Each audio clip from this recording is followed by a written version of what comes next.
Welcome back, everybody, to the Pittsburgh Pirates franchise here in the World Series, where it has not gone well to begin.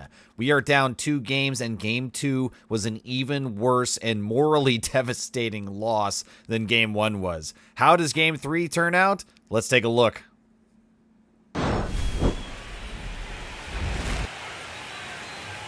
We are here at home at PNC Park once again, and it's time to defend home territory. We need a turnaround right now. The World Series is here. There is nowhere else to go, and certainly nowhere to hide. The sea of yellow as the fans stand up in appreciation of their team and in support of hopeful World Series champions here in year 2. Game 1 we lost, what ended up being very close because of a late game rally. In Game 2, not anywhere close really at any time. Shane Baz is on the mound with the assignment today for his 4th game of the postseason. He has done very well so far with a sub-1 whip and a sub-3 ERA and a high strikeout rate, very low walk rate. We'll have to see what happens today, but it might be time to start discussing maybe the thoughts. I touched on it in the last video about, the offseason and maybe some moves. So I'd like to ask you guys formally now for some suggestions on what you think we should do in the offseason. And that can be anything as far as trades, could be for pending future free agents, it could be for calling up prospects or sending guys down. I would like to get any input that I can from you guys. So comment on the video if you've got any ideas on what we should do with guys. I'm certainly open to ideas. I may not end up acting on some things, so please don't be offended if that's the case, but I would like at least to get some input from you guys. I think that'd be pretty cool. All right, back to the ball game. It's the top of the first. We've had 2 quick outs for Shane Baz, and Gunnar will gift us out number 3 off of the full count to O'Neill Cruz in center field.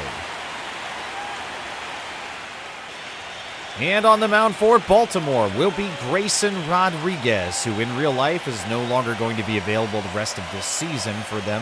He is now on the injured list, but hopefully next year he'll be back and better than ever. I'd like to see G-Rod do well with the Orioles, but maybe not today in the simulation.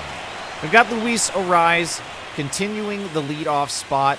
I keep moving him to and from this position, kind of just based on the vibes and who has been doing well, the matchup between righty-lefty, and it just really has not worked. So as far as the offseason moves and next year is concerned, Luis Ariz has not fully earned my confidence, and that's really all I'll say about that so far. O'Neill Cruz will lift that high into right field. It's going back. They're taking a look, and it bounces off the wall.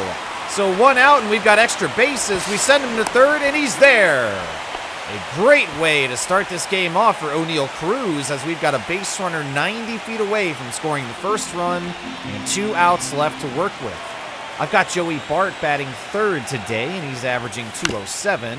That's grounded, and it does get through into right field. So an RBI single for Joey Bart. Excellent to see him contributing once again. And now Brian Reynolds will step back in, and he's been consistent throughout the entire regular season and postseason. And he will chop that and get it over into a line drive into left field. And there are now 2 men on, threatening Rodriguez. And we've already scored our first run, so this game is starting out a lot better than the previous 2. And after a solid line drive, we've got a man in scoring position. Now we got to avoid the double play. It's Max Schumann at the plate. It's 0-2 against him. And that will, yes, it does get through. We're going to send Bart home. 49 speed is tricky. And no, he's tagged out at the plate. It's time to start taking a little bit more chances. I had a comment recently from one of you guys. I won't name any names here. I feel like sometimes that can be a little too much of a spotlight. Some people don't like that, so I won't name them. But one of you guys had talked about needing to not be nervous in the World Series. It's time to really go for it, and so that's what I'm going to try to do here. A fantastic throw from Lee in center field will prevent run number 2, but those are the type of chances that I think we do need to start taking more of. Colson Montgomery now will inherit the 2 runners on base, and we've got 2 outs though, so with him batting under 200, Not the guy that gives me confidence, but a perfect hit goes to right center field. It's going back, going deep, and it's off the wall. Not a homer. We're going to send that runner one more time. Montgomery will have a 2 RBI double. He does it. And we're up 3-0 here in the first against Rodriguez and Baltimore. Wow, a really, really quick start and some excellent contributions from these guys. I think that had we had the bases loaded there by not sending Bart to home earlier, you never quite know what's going to happen. So when the chance is there, you got to take it. Spencer Horowitz will lift that to left field, and that is the third out to finally end the first inning completely. So a very good start to this game, and we're in the top of the second now against Cowser. He will watch the curveball outside to run the count full, and we've got Kobe Mayo on deck. First, we got to get past the Moo Man. The 3-2 delivery, and we've got him on a slider that reaches the outer edge on the upper portion of the zone.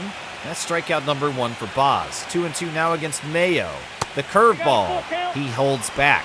If only he could learn how to do that in real life. Anyways, it's a full count now against Mayo. We'll try going back inside. Kind of a miss there as that catches more of the center of the zone than I wanted. It's supposed to just be inside. Let's try going in again.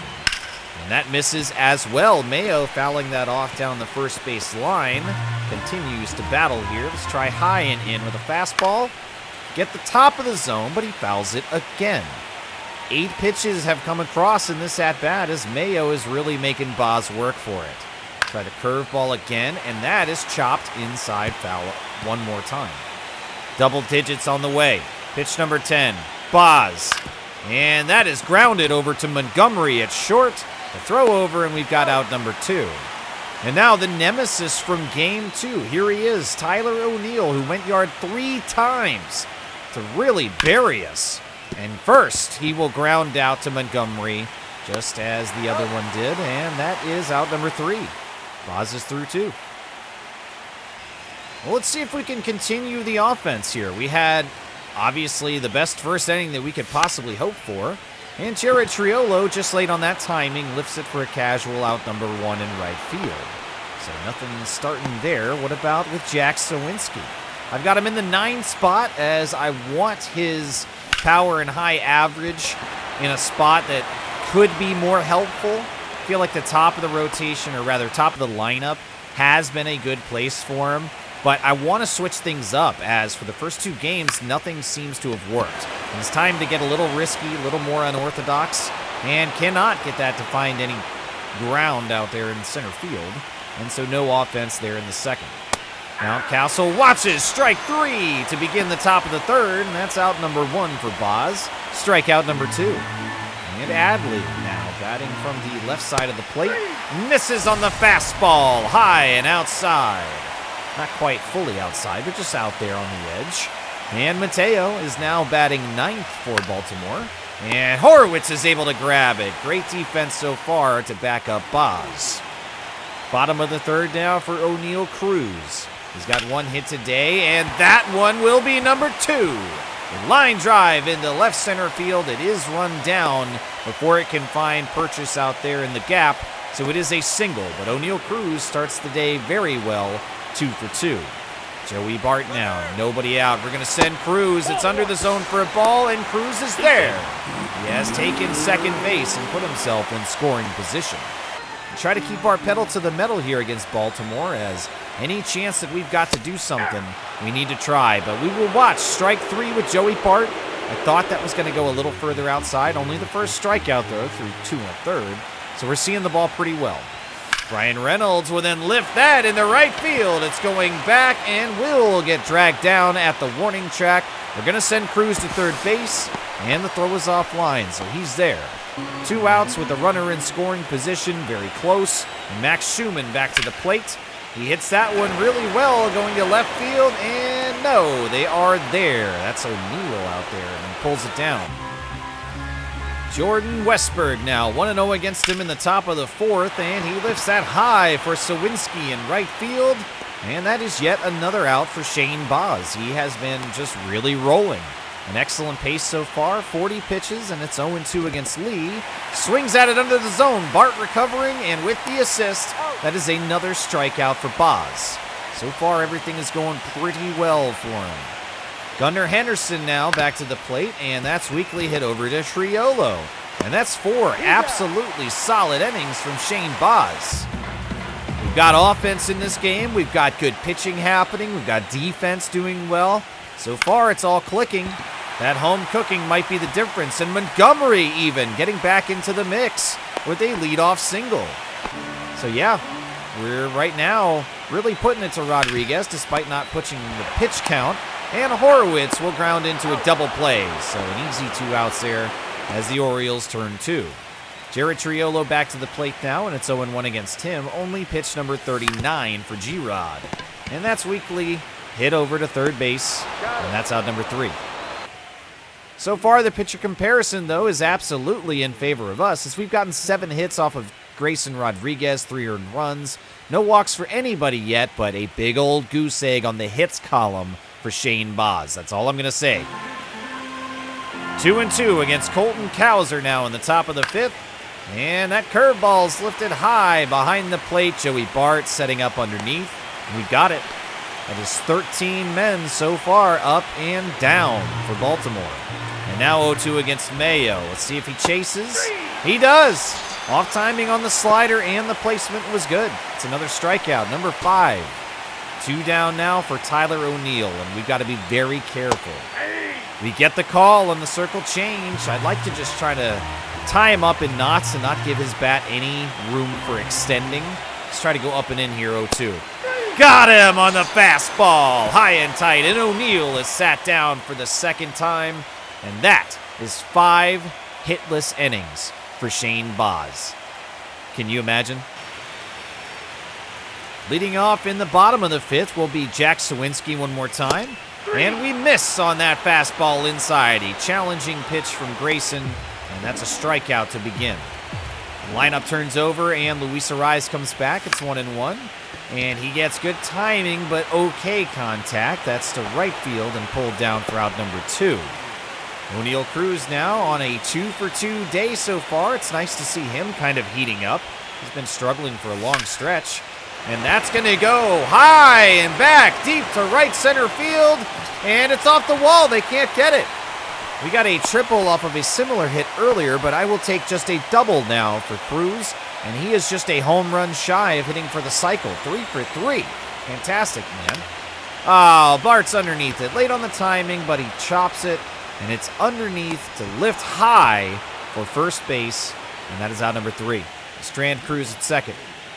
Mountcastle, after that catch, will come up to the plate to begin the top of the 6th. And Boz still trying to keep Baltimore at bay. And Mountcastle will spoil the perfect game attempt. After 5 perfect innings and 5 strikeouts, Shane Boz's perfect game is now officially kaput. All right, so now we've got regular baseball to contend with. Adley Rutschman will watch strike 3. Fantastically placed circle change on the lower outer edge. Strikeout number 7, actually. I had said 5 earlier. I missed number 6. Sorry about that. And Mateo will get that through into right field. Sawinski will play it quickly to prevent Mountcastle going to third. And there's 2 men on with 1 out for Shane Boz. All right, now Jordan Westberg as the lineup turns over for the 3rd time.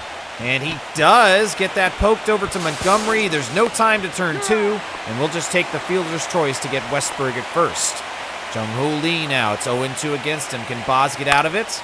That will go through into center field, so no. From a perfect game to giving up 2, Boz has allowed Baltimore to get within reach now. And it's 0-2 against Gunnar Henderson. That's hit perfectly well, and that goes to right field. A line drive, Sawinski going back to play it, but all of a sudden, after nothing happening for the first half of this game, Baltimore has come back, and we are tied up now at 3-3 after Gunnar gets a 2 RBI double.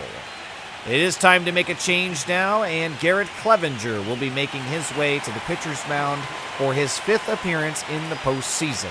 It's time to start using some of these really skilled guys and guys that we've been able to depend on. Clevenger's certainly one of them. There's 2 outs with Gunnar on second, and that cutter gets through for strike number 1 against Colton Cowser. I do like to try to pound the inside of the zone to these guys, and these lefties come up to the plate. So far it's working. It's 0-2. Let's see if we can punch him out and end the 6th and the runner in scoring position threat. Yes! He watches the sweeper, and he's struck out, and we strand that runner on second base. Now to get the offense back going, it's Brian Reynolds, and that's hit to third and played. So that's out number 1 pretty quickly. And with 1 gone, it's Max Schumann, 1 for 2 today, and he's underneath it, just late on the timing to right field, and out number 2 is just a pop-out. All right, Colson Montgomery, he's 2 for 2. He's been turning it on today as well, and he fouls that one away. That's strike number 1. He went 2 for 5 yesterday, so yeah, Montgomery might be on a surge here. His average has been brought up to 227, still very low, but... Whoa! Colson Montgomery, a no-doubter! Gently places the bat like a gentleman there next to the plate. 437 feet, and that looks fantastic to take the lead again against Baltimore, and it's now a 4-3 ball game. Only the 2nd home run for Montgomery in the postseason, and it happens right when we would love to see it. Baltimore ties it up, and we answer back immediately with a home run from not one of the usual suspects. Colson Montgomery, who has been pretty ineffectual, may just be turning it around indeed, as he's gotten a few hits. That sounded weird. He's gotten a few hits over the past few games, and now a solo shot to give us the lead one more time. And that will spur a change from the bullpen. Baltimore brings up Keegan Aiken for his 8th appearance in the postseason. It's a full count against Spencer Horwitz now, and looking at the energy, Aiken is probably not going to be used over the next couple of games, as he came into this one pretty fatigued, and he will walk Spencer Horwitz. So a good way to start this for us, as there's 2 outs with 1 man on now. And Triolo gets good contact there to left field. It's going back, and O'Neill brings it down. We'll strand another base runner. But thanks Colson for the lead. And now it's time to defend it. I will leave Garrett Clevenger in, as he only used 3 pitches in the previous inning. Mayo to Horwitz, and that's a very quick out number 1. Love to see the efficiency at work here. Tyler O'Neill now, though, as a lefty-righty matchup makes me concerned. He smashes lefties typically, but misses the sinker. Maybe all of the O'Neill good vibes were expired by yesterday's play. And now it's Mountcastle. And that's lifted high for Sawinski, so an incredibly efficient inning for Clevenger, as that looks really good. And Baltimore will bring back Cionel Perez. It'll be his 4th appearance. He's only gotten 2 1/3 innings pitched, but so far he's been pretty clean. But it's a full count now to Sawinski. In the 9th spot, he's trying to hold down something, and that will get through. Yes, into center field. It's not hit extremely well, but it's placed perfectly. Hence a leadoff single. Let's see if Arise can do anything now. That's weakly hit. It gets past. It gets to Gunnar, who goes to second, back to first, and the throw pulls Mountcastle off of the bag. So a fielder's choice. Not really Mountcastle's fault, as that throw is errant, but that's another base runner. And Cruz watches the slider, rolling inside. Not much we're going to be able to do with that, especially if we're trying to get this man the cycle today. He's had a single, a double, and a triple, 3 for 3. And he hits that one. Well, it goes through into right field. And he will have his 4th hit of the day and another single. No home run yet. He might get one more chance. And that would be incredible to go 5 for 5 and hit for the cycle in the World Series. Can you imagine? Joey Bart will lift that high into center right field, going back, and they've got it. That is deep enough to advance the runner to third base, so we will do just that. Then on the corners of the diamond now for Brian Reynolds with 2 outs, and he hits that one well to center field, and no, Lee is there. 2 more runners stranded. Let's bring in Dennis Santana. I've been very careful about when we use him, but it's a 1-run lead right now, late into game 3. It's got to be now. There's no other better time to have an elite setup man. And Rutschman will get that through into left field. So a lead-off single. Not what you want to see from Santana, but that does set us up for the double play. Baltimore will now pinch hit for Jackson Holliday, who's averaging .317 here in the postseason. That is a worrying concern. Holliday, as a lefty, represents a bigger threat against Santana, a righty. And wow, he'll hit him on the shin. Santana loses control of the first pitch there. And yeah, we got to talk to him. Hey, bud, what's going on with you? This is not what we want you to do right now, and you need to get things in order very quickly. That confidence is below 50%. I don't know what's happening, but you need to get this sorted out right now. Jordan Westburg at the plate as the lineup turns over, and this is going to be the most dangerous part of this game that we've had. I do not want to go 3 games down against Baltimore. I don't want to have that kind of a comeback. There you go. That's a fantastic cutter right there. 0-2 against Westburg. Come on, man. And he does not go after it. The slider outside was enticing, and we got plenty of pitches to work with. It's 1-2. And that one is barely foul down the third base line. All right, Santana is going to deliver one more time. What do we want to throw? Let's try to switch this up. Let's go high and out. And yep, he gets a piece of it. That's a good pitch, though. Another foul ball.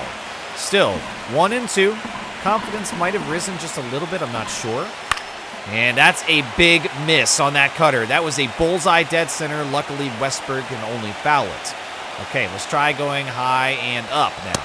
Yes, that is strike 3, and Westburg has gifted us out number 1. Maybe that'll give Santana, yeah, his confidence went up about 15 or 20%, it looks like. It's 1-2 against Jung-Hoo Lee. Swinging, missing wildly on that circle change. He thought it was going to be low and away like usual, but we fooled him badly. And that's another strikeout for Santana. 1-2 against Henderson, and he goes down as well. A fantastic way to get back in control from Santana. Excellent, and that's what he's there to do. Exactly. Let's go, man. I'm fired up. The Orioles will bring in Brian Baker now, and it'll be his 4th appearance of the postseason. 3 1/3 pitched with no runs scored against him and a high strikeout rate. Definitely someone to worry about here in the bottom of the 8th, and Schumann will ground that over to Mountcastle on the first pitch he sees, and we are not going to work the count that well. Colson Montgomery working on a 3-for-3 day, should not have swung at that, and Rutsch will deliver the assist, out number 2. Baker not having to work very much here, and Spencer Horowitz, the last batter in the bottom of the 8th, will swing and miss at another pitch that's not really competitive, so some bad choices there. And we move into the final inning of play, and that will be the call for Colin Holderman. His 9th appearance, he's 1-0 with 3 out of 5 save opportunities completed. And Colton Cowser will not get that through. Montgomery back to first, and we don't get him. He is safe. Cowser is pretty quick, but a fantastic attempt to stop that ball and get him at first. And now Kobe Mayo, 0-1. Now it's 0-2 as the sinker gets called inside. Let's trail away again. He likes to chase. We missed that one, but he can only lift it to center field for O'Neal Cruz. Out number 1. 2 left to go. Runner on first. And it is Tyler O'Neill. We've been able to hold him at bay. The run goes to second, and we've got him! Joey Bart with an excellent throw, a bullet to second, and we get Cowser. And now we're down to the final out, and it is Tyler O'Neill, 0-2 against him. Our villain from yesterday, who went yard 3 times, has gone 0-3 today. Final strike of the game, and we've got him! The sweeper! Strike 3 called in the zone, and Colin Holderman has saved this game. We're not going 0-3 against Baltimore to begin the World Series, and we have now cut it down to a 2-1 lead. And it's time for the turnaround. That's an excellent win. Very well played. All right, the first game at home goes our way, and Jared Jones versus Dean Kramer is the matchup for game number 2. Jones might be a question mark with his short-term injury very recently, but we'll have to see what happens as Kramer has a 10.38 ERA. We could be in business. It's time to see what the Pittsburgh Pirates are made out of, as it's going to be a slugfest in this World Series. Thank you guys for watching. I'll see you soon.